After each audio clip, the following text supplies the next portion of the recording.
Evan Jackson, Young Bold and Regal. We're here with Romeo Miller. Obviously, this year we're celebrating 50 years of hip hop. So I'm asking everybody from Sean Combs' son to you now, what is one of your personal favorite moments of hip hop? Either you've been a part of or something you witnessed that just blew your mind?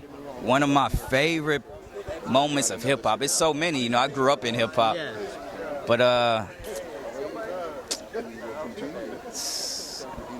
got to be careful which one I say because it's a whole bunch. But maybe just in general, I'll say the era. You know, I don't know if y'all remember the Eminem days, even Nelly. You know, the Dilemma and Kelly Rowland. But then even before that, you know, the Snoop Dogg. You know.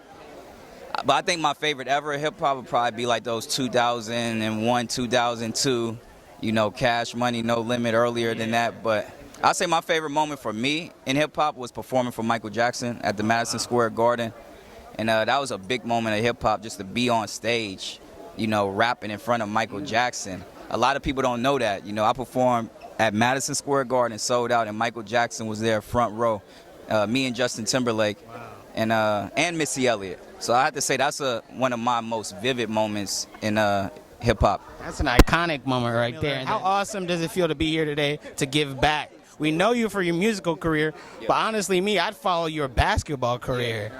So how does it feel? Basketball, I tell people, is the game of life. Any sport, you think about it. You know, if you got a football, basketball, soccer ball, golf ball, that represents the dream. And however much time you put in it, that's what you're going to get out of it, right? You get on that court, whatever kind of court it is, whatever kind of field it is, you got a coach, right? That represent your parents or parental figure. How do you navigate that? So I tell people, put your kids in sports. It shaped leaders. You know, you don't have to become the next LeBron or Lisa Leslie, but it definitely shapes you to be a great leader. And for me, you know, basketball has always been that blueprint of life for me. Yeah, and then when we interviewed you a couple of years ago, you said you're all about divine intentionality. Yeah. Every step you do, every move you make, business and in life, you take it towards your divine plan. Yeah. How are you doing that now in 2023? You know, God guides you if you listen. You know, if you listen, everything happens for a reason, and you got to follow the heart. I tell people all the time, my career, it wasn't by accident.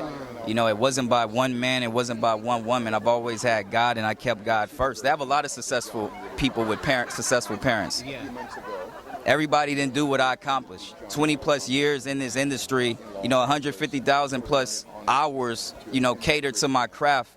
It's all been ordained by God. And I know it may sound cliche, but if that's your anchor, anything truly is possible. And that's why I'm here giving back today. I want those kids to know that when they make it, you got to come back and give back to the future. And last question, we always say we come from kings and queens in our lineage, but we wanted to ask you, what makes you regal? Yeah. Man, I have to say it starts with my mama. My mom, that's where it starts. All the moms across the world, shout out to y'all. Me being a new dad, you know, those are the real queens, and we come from them, so we're kings. Yeah. That answer, man. Appreciate it.